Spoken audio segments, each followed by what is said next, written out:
ರಾಜ್ಯ ಸರ್ಕಾರಕ್ಕೆ ಹೇಳಿ ಧಿಕ್ಕಾರ, ರೈತ ವಿರೋಧಿ ಜಮೀರ್ ಅಹಮದ್ಗೆ ಹೇಳಿ ಧಿಕ್ಕಾರ, ರೈತ ವಿರೋಧಿ ಜಮೀರ್ ಅಹಮದ್ ಅನ್ನು ಕೊಡಲು ಸಪರ್ದ ವಜಾ ಮಾಡಲೇಬೇಕು, ರೈತ ವಿರೋಧಿ ಜಮೀರ್ ಅಹಮದ್ ಅನ್ನು ಕೊಡಲು ವಜಾ ಮಾಡಲೇಬೇಕು.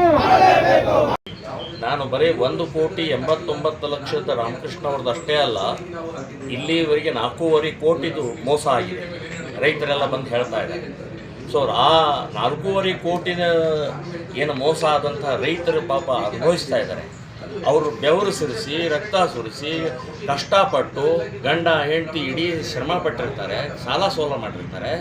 ಸೊ ಅಂಥವ್ರಿಗೆ ದ್ರೋಹ ಬಗೆಯುವಂಥದ್ದು ಮಾನ್ಯ ಮಿನಿಸ್ಟರ್ ಅವ್ರಿಗೆ ಹೇಳ್ತಾ ಇದ್ದೀನಿ, ಎಚ್ಚರಿಕೆ ಕೊಡ್ತಾ ಇದ್ದೀನಿ. ನೀವು ಮಾಡ್ತಾ ಇರೋದು ಭಾಳ ದೊಡ್ಡ ಅಪರಾಧ ಮಾಡ್ತಾ ಇದ್ದಾರೆ, ಅಕ್ಷಮ್ಯ ಅಪರಾಧ ಮಾಡ್ತಾ ಇದ್ದೀರಿ.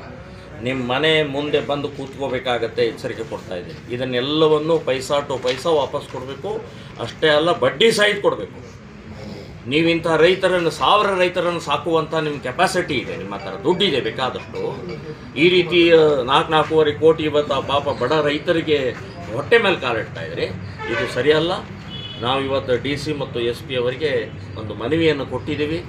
ಸೊ ನ್ಯಾಯ ಒದಗಿಸಬೇಕು ರೈತರಿಗೆ, ಬಡ ರೈತರಿಗೆ ಅಂತನ್ನುವಂಥದ್ದು ಹೇಳ್ತಾರೆ.